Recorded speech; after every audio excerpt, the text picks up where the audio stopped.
जब आप हाईवे पे सफर करते हैं तो आपको रिचार्ज कराना पड़ता है, मंथली या फिर ईयरली भी अब रिचार्ज होने लगा है फास्टैग, और आपको एक रास्ते में टोल बूथ मिलता है जिसमें आप कुछ सेकंड रुकते हैं, आपकी गाड़ी को डिटेक्ट करता है, यानी कि फास्टैग को डिटेक्ट करता है, आपका पैसा कटता है, फिर आप आगे बढ़ते हैं।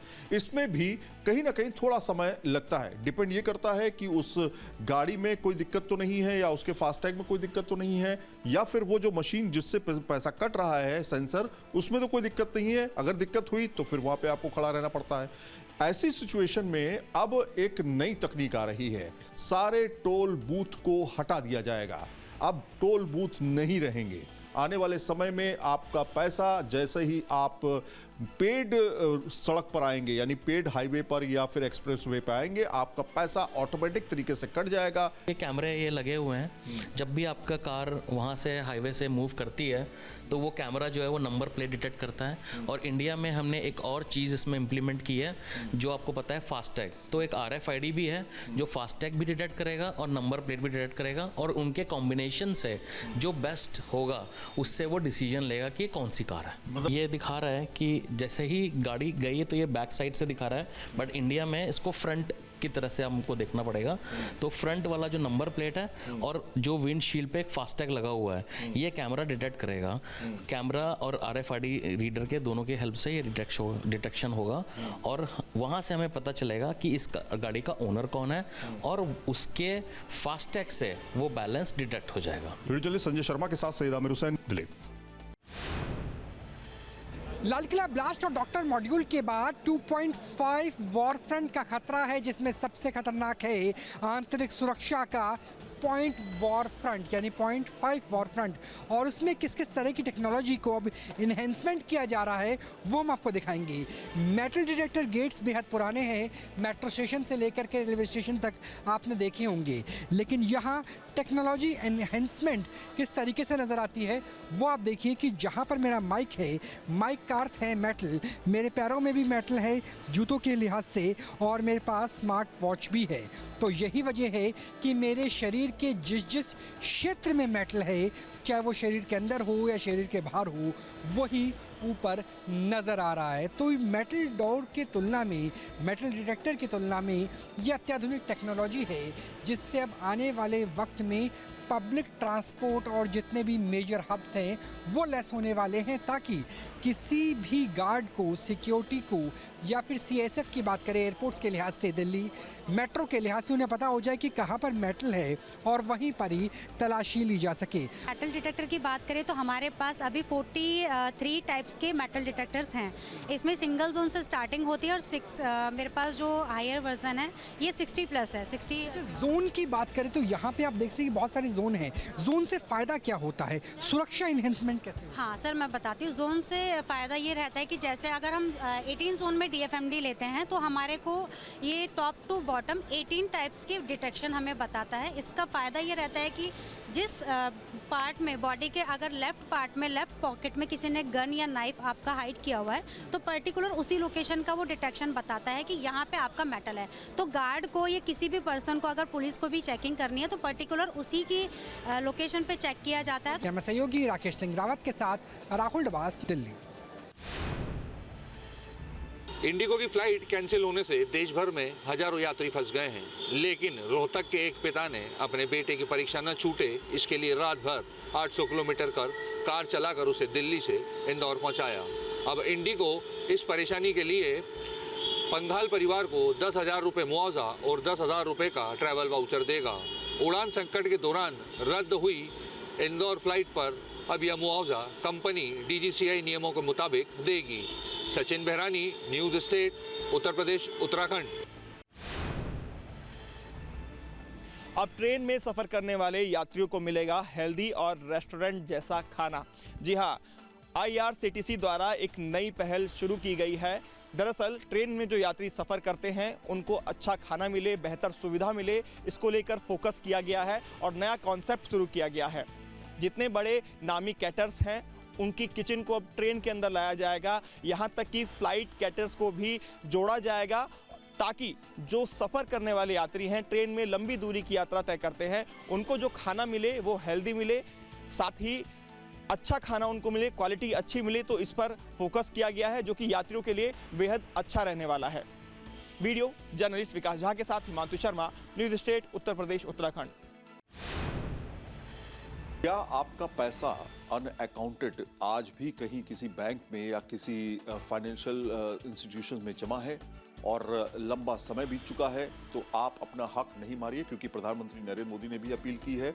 और खास तौर पे ये अनअकाउंटेड मनी जो आई है सामने, वो 78,000 करोड़ की है। लेकिन ये कैसा पैसा है, क्यों नहीं निकाला गया, क्या ये अकाउंटेड मनी जो होती है वो किस तरह से मैनेज की जाती है, इस पर बातचीत करने के लिए हमारे साथ में डॉक्टर शिखा दरबारी जी मौजूद हैं। हम लोगों को अवेयर कर रहे हैं कि आप अपने पैसे का इस्तेमाल कैसे करिए, वरना तो गवर्नमेंट चाहे तो इसका इस्तेमाल वो गवर्नमेंट के फंड्स के लिए कर ही सकती है। क्या इन पर टैक्स भी लग सकता है क्या? नहीं, इस पे जो आपका ओरिजिनल डिपॉजिट है उस पर कोई टैक्स नहीं लगेगा, पर हाँ जो 3% का इंटरेस्ट है उस पर, वो इंटरेस्ट तो टैक्सेबल होता है इनकम फ्रॉम अदर सोर्सेज में, तो वो टैक्स भी लगेगा, और अगर ज़्यादा अमाउंट होगा तो TDS भी कटेगा। पर लेकिन वो तो एक नॉर्मल प्रोसीजर है, तो आपके अपने पैसे पे कोई टैक्स नहीं लगेगा। अपने पैसे पे कोई टैक्स नहीं लगेगा, तो ये आपका धन, आपका अधिकार है। और अब जो क्लेम्ड नहीं हुए, यानी अनक्लेम्ड जो पैसा है, उसके लिए अलग अलग जगहों पर कैंप लगाए जा रहे हैं। अगर आपके पास के अकाउंट या आपके माता पिता के अकाउंट में कोई भी डिपॉजिट है और आप भूल चुके हैं या आपके माता पिता गुजर गए हैं, तो उनके अकाउंट में कितना पैसा जमा है, इसकी जानकारी भी आप ले सकते हैं। वीडियो जर्नलिस्ट जयराम के साथ सईद आमिर हुसैन। यूपी बीजेपी के नए प्रदेश अध्यक्ष के लिए आज नामांकन की प्रक्रिया संपन्न हो गई। देखा जाए तो आज सिर्फ पंकज चौधरी की तरफ से नामांकन पत्र दाखिल किया गया है। वैसे में तय माना जा रहा है कि बीजेपी के अगले प्रदेश अध्यक्ष पंकज चौधरी होने जा रहे हैं। सिर्फ आधिकारिक घोषणा होनी बाकी है। हालांकि इससे पहले आज सीएम योगी, दोनों डिप्टी सीएम ब्रजेश पाठक, केशव प्रसाद मौर्य, मौजूदा प्रदेश अध्यक्ष भूपेंद्र चौधरी, स्मृति ईरानी, इन तमाम बड़े नेताओं की मौजूदगी में पंकज चौधरी ने अपना नामांकन पत्र दाखिल किया। देखा जाए तो पंकज चौधरी महाराजगंज जिले से 7 बार सांसद चुने गए हैं। एक लंबा उनका राजनीतिक करियर रहा है, एक लंबा उनका राजनीतिक अनुभव रहा है। कुर्मी बिरादरी से आते हैं। जाहिर सी बात है कि जो ओबीसी फैक्टर है उसको भी खास ध्यान में रखा गया है और साथ ही में पूर्वांचल को साधने की कोशिश की गई है। लेकिन ये एक बड़ी जिम्मेदारी है और बड़ी जिम्मेदारी हमेशा एक बड़ी चुनौती लेकर आती है, क्योंकि आने वाले समय में पंचायत चुनाव होना है, जो एक परीक्षा की तरह होगा पंकज चौधरी के लिए। उसके बाद बीजेपी सीधे 27 के विधानसभा चुनाव में जाएगी। यानी कि बड़ी जिम्मेदारी के साथ साथ पंकज चौधरी के सामने एक बड़ी चुनौती भी होगी, क्योंकि इन्हें अपनी नई टीम भी बनानी है और साथ में बीजेपी को बड़ी जीत भी दिलानी है। कोई पद बड़ा और छोटा नहीं होता। जो दायित्व मिलता है उस दायित्व को पार्टी का कार्यकर्ता होने के नाते पूरा तन मन धन से हम लोग उसको निभाते हैं। वीडियो जर्नलिस्ट सुफी खान के साथ Avinash Singh, news state, Lucknow. Indian military academy Dehradun में आज एक अद्भुत क्षण था, एक ऐतिहासिक पल था। हर बार की तरह आज पासिंग आउट परेड हुई और इंडियन मिलिट्री एकेडमी की ये 157वीं पासिंग आउट परेड थी, जिसमें 491 भारतीय लेफ्टिनेंट पास आउट हुए हैं, जो भारतीय सेना का हिस्सा होंगे, सरहदों की हिफाजत करेंगे। और इसके अलावा 34 कैडेट 14 मित्र देशों के अलग अलग हैं, वो अपने देश को आज रवाना हो जाएंगे और अपने देश में अपनी सरहदों की सुरक्षा करेंगे। यहाँ से कई देशों के कैडेट यहाँ से पास आउट होते हैं, यहाँ ट्रेनिंग लेते हैं और फिर अपने फोर्सेज में जाकर काम करते हैं। इसी तरह से 157वीं पासिंग आउट परेड में आज 491 कैडेट भारतीय सेना के लिए पास आउट हुए हैं। अब जो भारतीय सेना में देश के लिए सेवा देंगे, सरहदों की हिफाजत में काम करेंगे और जो भी भारतीय सेना की ड्यूटी होगी उसको कर्तव्य परायणता की भावना जो यहाँ पर IMA में सिखाई जाती है, जो कूट कूट कर भरी जाती है, लेफ्टिनेंट को एक योद्धा की तरह तैयार किया जाता है, तो आज से वो भारतीय सेना का हिस्सा हो गए हैं। अपने सहयोगी कैमरामैन सोनी कुमार के साथ न्यूज स्टेट के लिए देहरादून से अजीत सिंह राठी। गोवा अग्निकांड में लूथरा ब्रदर्स का अब एक और कनेक्शन, यानी शेल कंपनियों का कनेक्शन सामने आया है और ये दिल्ली के नॉर्थ वेस्ट दिल्ली जो है उसमें ये एक घर के अंदर एक ही पते पर 42 से ज्यादा कंपनियों के मामले सामने आए हैं। अभी लगातार जांच हो रही है। लूथरा ब्रदर्स को रिपोर्ट करने की तैयारी चल रही है थाईलैंड से और लगातार जो सूचनाएं आ रही हैं उसके मुताबिक जो शेल कंपनियां थी वो कई कंपनियां तो ऐसी पाई गई हैं जो सिर्फ कागजी पर यानी कि सिर्फ पेपर पर मौजूद हैं। लेकिन चौंकाने वाली बात यह है कि जब हम इस घर पे पहुंचे, ये जो घर आप देख रहे हैं दरअसल इसके ग्राउंड फ्लोर पर बताया गया, ये है 2590 जो ग्राउंड फ्लोर है, इसमें ये बताया गया कि इसमें शेल कंपनियां जो हैं इसकी इस पते पर कई कंपनियां जो हैं उसकी चल रही थी। ऐसे में सवाल खड़ा ये होता है कि आखिर ये शेल कंपनियां जो हैं वो किस तरह से चलाई जा रही थी और 42 कंपनियां एक ही पते पर कैसे रजिस्टर्ड हो सकती हैं, ये अपने आप में एक बड़ा सवाल है। लगातार जांच चल रही है, लेकिन जब हम यहाँ पहुंचे तो हमें बताया गया कि दरअसल ये कंपनियां जो हैं वो यहाँ पर हैं ही नहीं। इस जगह पर दरअसल एक गर्ल्स पीजी हॉस्टल जो है वो चलाया जाता है। यहाँ पर कोई ऐसी कंपनी है ही नहीं, मौजूद ही नहीं है जो लूथरा ब्रदर्स के नाम से चलाई जाती रही हो। लेकिन एड्रेस यहीं का दिया गया है, इसी जगह का दिया गया है। सवाल खड़ा ये होता है कि लूथरा ब्रदर्स जो है वो उस शेल कंपनियां जो चला रहा था उसने यहाँ का एड्रेस क्यों दिया, क्या वजह थी। इसी तरह से लगातार खुलासे अलग अलग जगहों से हो रहे हैं। एजेंसियां अब इस पैटर्न को तलाश कर रही है कि जो 42 कंपनियां चलाई जा रही थी, क्या वो धोखेधड़ी और जो मनी लॉन्ड्रिंग होती है उसके आधार पर चलाई जा रही थी। शेल कंपनियों को चलाने का मकसद दरअसल क्या था, जाहिर तौर पर पैसे की हेराफेरी करना था। ऐसे में अब लूथरा ब्रदर्स की मुश्किलें जो हैं वो और ज्यादा बढ़ती जा रही है। कोडिन आधारित कफ सिरप को लेकर के लगातार छापेमारी की कार्रवाई चल रही है। इस रेड में इन्फोर्समेंट डायरेक्टरेट के साथ यूपी पुलिस और इसके अलावा विभिन्न जांच एजेंसियां शामिल हैं। दरअसल सोनभद्र के अलावा ऐसी कई जगह है, चाहे वो वाराणसी हो, लखनऊ हो, जहां पर ऐसी कंपनियां बरामद हुई है जो इस कफ सिरप को बनाती थी जाली तौर पर। सोनभद्र के अलावा सहारनपुर के देवबंद में और उसके अलावा सोनभद्र के 3 लोकेशन में भी इसी तरह की कंपनियां बरामद हुई है। खास बात यह है कि इन कंपनियों को लेकर के सबसे बड़ी बात कि जीएसटी कहीं भी नंबर या लागू नहीं था। इसके अलावा ये भी महत्वपूर्ण तथ्य है कि जो कंपनी का एड्रेस दिया गया उस एक ही कंपनी एड्रेस पर कई तरह की कंपनियां एक साथ नज़र आई, और ये भी कि जहां पर स्टॉक रखा गया वो भी कोई खाली गोदाम या बंद पड़ी हुई पुरानी कंपनी थी। तो निश्चित तौर से इसमें एक बात ये भी निकल के आती है कि जीएसटी घोटाले के साथ साथ बंद पड़ी हुई कंपनियां फर्जी तरीके से स्टैंप बनाना, फर्जी तरीके से किराए के डॉक्यूमेंट्स बनाना, और ना सिर्फ भारत के उत्तर प्रदेश बल्कि संभावना तो ये भी है कि नेपाल के ओपन बॉर्डर और बांग्लादेश भारत के पोरस बॉर्डर का इस्तेमाल भी इसके लिए किया जा रहा था। तो कफ सिरप को ड्रग्स के तौर पर लेना, उसके लिए नकली कंपनी बनाने का एक बड़ा भांडाफोड़ अब हुआ है, जिसमें ईडी के साथ यूपी पुलिस और केंद्रीय एजेंसी जिसमें कई एजेंसी शामिल है मिलकर काम कर रही हैं। कैमरा सहयोगी राकेश सिंह रावत के साथ राहुल डबास, न्यूज़ स्टेट, दिल्ली।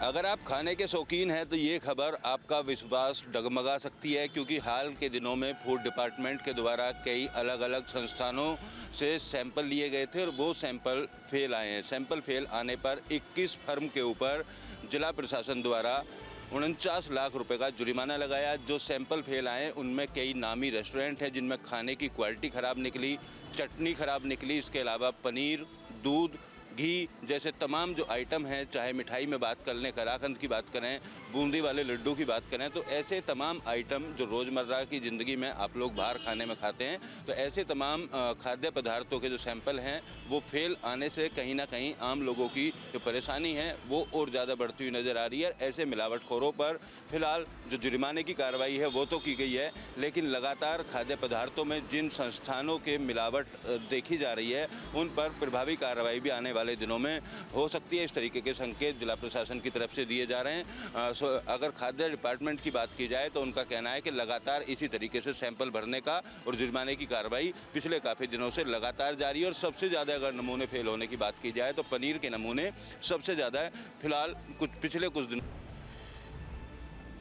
लूट के मामले में मौत थाने से वांछित चल रहे पूर्व सपा विधायक दीपनारायण सिंह यादव की लगातार मुश्किलें बढ़ती जा रही हैं, जिसके चलते आज नवाबाद पुलिस सहित अन्य थानों की पुलिस और जिला प्रशासन द्वारा 20 करोड़ 26,52,260 रुपए की संपत्ति, अचल संपत्ति जिला प्रशासन और पुलिस प्रशासन द्वारा कुर्की की कार्रवाई की गई है। इस समय हम लोग मून सिटी आवास के बाहर, मून सिटी कॉलोनी के बाहर खड़े हुए हैं, जहां आप देख सकते हैं कि नवाबाद पुलिस और झांसी सर्कल की पुलिस लगातार कार्रवाई कर रही है। कुर्की की कार्रवाई लगातार जारी है और मौके पर आप देख सकते हैं एसपी सिटी टीटी सिंह के नेतृत्व में यह कार्रवाई की जा रही है और लगातार जो सीओ सिटी है लक्ष्मीकांत गौतम वो भी मौके पर मौजूद है। इसके साथ में नवाबाद थाना प्रभारी के साथ अन्य थानों की पुलिस बल लगातार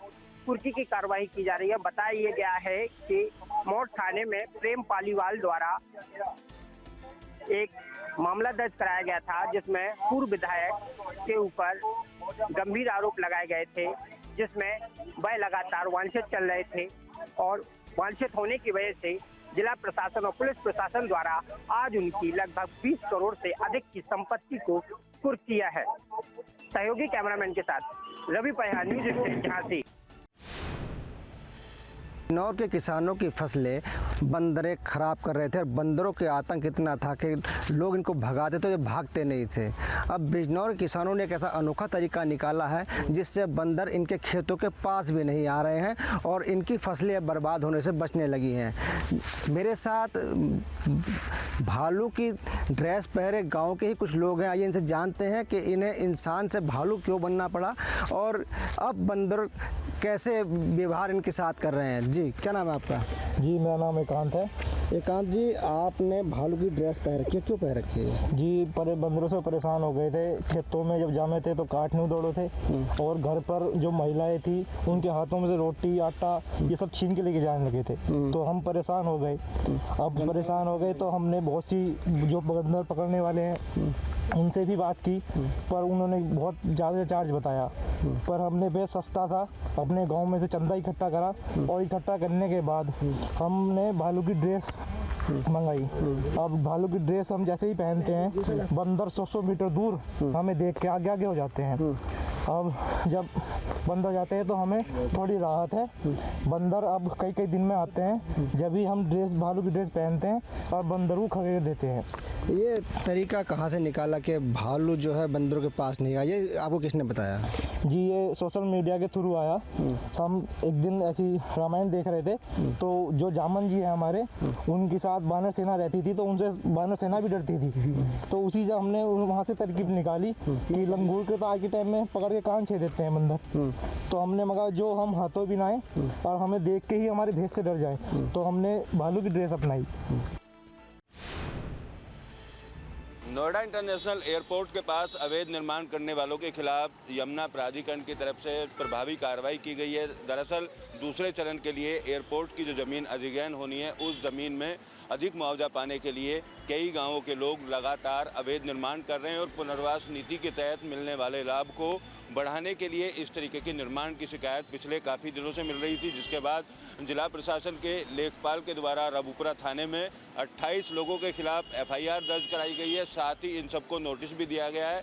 जो अवैध निर्माण किया गया उस पर भी आने वाले समय में बुलडोजर की कार्रवाई की जाएगी। यमुना प्राधिकरण द्वारा जिन गांवों को विस्थापित किया जाना है, जिन गांवों की ज़मीन को अधिग्रहण करना है, उन गांवों में कुछ किसानों के द्वारा लगातार अवैध निर्माण करने की शिकायत मिल रही थी। इससे पहले भी कई लोगों के खिलाफ FIR दर्ज कराई जा चुकी है, बुलडोजर की कार्रवाई भी की जा चुकी है। बावजूद उसके रात और दिन में अवैध निर्माण करने का काम लगातार किया जा रहा था, जिसके चलते अब FIR दर्ज की गई और आगे की कार्रवाई भी सुनिश्चित करने के आदेश अधिकारियों की तरफ से दिए गए। वीडियो जर्नलिस्ट जैनेंद्र के साथ Amit Chaudhary, News State Greater Noida. Kanpur में पुलिस ने 3 शातिर टप्पेबाजों को गिरफ्तार किया है। ये टप्पेबाज पुरानी ज्वेलरी बेचने का झांसा देकर के लोगों से ठगी करने का काम करते थे। दरअसल ये अपने आप को ऐसे प्रेजेंट करते थे जैसे वे ज्वेलरी के बारे में ज़्यादा नहीं जानते हैं और कम दाम पर लोगों को अज्ञानता में ज्वेलरी बेच रहे हैं। लोग जब ज्वेलरी खरीद लेते थे तब उन्हें अपने साथ हुई ठगी का एहसास होता था। इन साथी टप्पेबाजों ने बंगाल, बिहार में कई वारदातों को अंजाम दिया। उत्तर प्रदेश में वे कानपुर में वारदात को अंजाम देकर के फरार होने की फिराक में थे। इसी दौरान पुलिस के हत्थे चढ़ गए। पुलिस ने इनके पास से 3 लाख रुपए नकद बरामद किए हैं। इनके खातों में 4 लाख रुपए फ्रीज कराए हैं। इनके पास से बड़े पैमाने पर नकली सोने के हार बरामद हुए हैं। वहीं उनके पास से कुछ चांदी के सिक्के भी बरामद हुए हैं। कुछ चांदी के सिक्के इनमें से बेहद पुराने हैं। दरअसल लोगों को यकीन दिलाने के लिए ये इन चांदी के सिक्कों का इस्तेमाल करते थे। और video journalist Asif Sham Tiwari, news state Kanpur. Cyber जालसाज आजकल महिलाओं के नाम से सोशल मीडिया पर लोगों से संपर्क करने के बाद ठगी की घटनाओं को अंजाम दे रहे हैं। ताज़ा मामला नोएडा के सेक्टर 94 में स्थित सुपरनोवा अपार्टमेंट का है। इस अपार्टमेंट में रहने वाले एक बुजुर्ग से महिला ने फेसबुक के माध्यम से पहले दोस्ती की और बातचीत की। खुद का नाम आरुषि बताते हुए अपने आप को बेंगलुरु में रहने वाला बताया। साथ ही महिला द्वारा कुछ दिन बाद शेयर ट्रेडिंग में मोटा मुनाफा कमाने की बात कही गई और बुजुर्ग का पैसा भी शेयर ट्रेडिंग में निवेश कराया। शुरुआती तौर पर 50,000 रुपये निवेश कराया था, जिसका मुनाफा भी बुजुर्ग के अकाउंट में डाल दिया गया। जैसे जैसे विश्वास जीता, उसके बाद तकरीबन 80 लाख रुपए 12 बैंक खातों में अलग अलग डलवाए गए और जब वो पैसा निकालने की कोशिश की गई मुनाफे के साथ में, तो साइबर ठगों द्वारा संपर्क तोड़ लिया गया। फिलहाल पूरे मामले को लेकर साइबर क्राइम थाने में FIR दर्ज कराई गई है। पुलिस अधिकारियों का कहना है कि जो भी साइबर ठग हैं या जिन बैंक खातों में पैसा डाला गया है उनकी जांच की जा रही है। आरोपियों की गिरफ्तारी करने के लिए टीमों का गठन कर दिया गया है। लेकिन ट्रेडिंग के नाम पर रोजाना लाखों करोड़ों रुपए की ठगी इसी तरीके से लगातार सामने आ रही है और लोग जल्दी पैसा कमाने के लालच में आकर साइबर ठगों के चंगुल में फंस जाते हैं। फिलहाल देखना होगा आरोपी कब तक पुलिस की गिरफ्त में आ पाते हैं। वीडियो जर्नलिस्ट जैनेंद्र के साथ अमित चौधरी, न्यूज़ स्टेट नोएडा। जम्मू के अखनूर सेक्टर में BSF को एक बड़ी कामयाबी मिली है और BSF ने पाकिस्तान की तरफ से घुसपैठ कर रहे एक आतंकी को पकड़ा है। ये आतंकी जैश ए मोहम्मद आतंकी संगठन से ताल्लुक रखता है और उसका नाम अब्दुल खालिक बताया जा रहा है और ये राजौरी के दरहाल इलाके का रहने वाला है। और बताया जा रहा है कि 2021 में अब्दुल खालिक LOC पार करके पाकिस्तान चला गया था, जहां पर इसने आतंकी शिविरों में हथियार चलाने की ट्रेनिंग जो है वो वहां पर ली थी। और अब एक बार फिर आतंकी संगठन और पाकिस्तान की खुफिया एजेंसी ने इसे बॉर्डर पार करवाने की यहां पर कोशिश की थी ताकि ये राजौरी और पुंछ जो है वहां पर पहुंच सके और स्थानीय युवा जो है उनकी भर्ती भी कर सके और वहां पर कट्टरपंथ जो है उसको बढ़ा सके। लेकिन इससे पहले इसको घुसपैठ करते हुए यहां पर गिरफ्तार जो है वो कर लिया गया। ऐसे में BSF को एक बड़ी कामयाबी बॉर्डर पर यहां पर मिली है। लेकिन इससे पहले अगर हम बात करें तो BSF के साथ साथ सेना के पास घुसपैठ को लेकर अलग अलग तरह की जानकारियां हैं। बताया जा रहा है कि जो पाकिस्तान की खुफिया एजेंसी ISI है, साथ ही साथ जो पाकिस्तान के आतंकी संगठन है, वो बर्फबारी से पहले बड़ी घुसपैठ करवाना चाहते हैं। इसके लिए 72 लॉन्चिंग पैड जो हैं वो पाकिस्तान के अलग अलग इलाकों में बनाए गए हैं और इन लॉन्चिंग पैड की लोकेशन ऑपरेशन सिंदूर के बाद जो है वो बदली गई है। और बताया जा रहा है कि 120 के आसपास ये आतंकी 2 से 3 ग्रुप्स में इस समय बॉर्डर पार यहाँ पर बैठे हैं। लेकिन अगर हम बात करें भारतीय सेना और BSF की, तो दोनों ही इस समय बॉर्डर पर हाई अलर्ट मोड में है। एंटी इन्फिल्ट्रेशन ग्रिड और एंटी यहाँ पर जो टेरर ग्रिड है उसको काफी मजबूत जो है वो यहाँ पर किया गया है। साथ ही साथ इस समय जो सुरक्षा बल हैं वो इन डेप्थ सर्च ऑपरेशन जो है वो बॉर्डर के इलाकों में यहाँ पर चला रहे हैं। और पिछले कुछ महीनों में जो पाकिस्तान की तरफ से घुसपैठ की कोशिशें हुई भी हैं, उन्हें भी सुरक्षा बलों ने यहाँ पर नाकाम किया है। ऐसे में कोशिशें पाकिस्तान की तरफ से यहाँ पर जरूर हो रही हैं, लेकिन सुरक्षा बल यहाँ पर तैयार हैं और पाकिस्तान की तरफ से हो रही घुसपैठ की कोशिशों को नाकाम कर रहे हैं। राजधानी दिल्ली में एयर क्वालिटी इंडेक्स अचानक से स्काई रॉकेट हो गया। शनिवार को सुबह 10 बजे के करीब एयर क्वालिटी इंडेक्स राजधानी दिल्ली के वजीराबाद में 450 के करीब 445 पहुंच गया, जबकि जहांगीरपुरी आनंद विहार में भी 440 से लेकर के 445 बना हुआ है। राजधानी दिल्ली में नमी की मात्रा 70 से लेकर के 80% है। धूप सीधी पड़ नहीं रही है। यही वजह है कि शनिवार दोपहर के समय में भी सूरज की धूप मेरी परछाई बनाती हुई नजर नहीं आ रही है। और यही वजह है कि अचानक से ग्रेप के 3 नियम, ग्रेप 3 के नियम लागू कर दिए गए हैं, जिसमें ग्रेप 1 और ग्रेप 2 तो लागू रहेगा ही, यानी पानी के छिड़काव से लेकर के और हीटर चलाना, यानी किसी भी तरीके से पत्तों को जलाना, कूड़े को जलाने को मनाही, लेकिन साथ में 2 नए नियम भी लागू कर दिए गए हैं। पहला, जितना संभव हो प्राइवेट और गवर्नमेंट सेक्टर में 50% वर्क फ्रॉम होम रहे, यानी 50% के आसपास एम्प्लॉयज़ अपने घर से जहां जहां संभव हो वहां काम करें।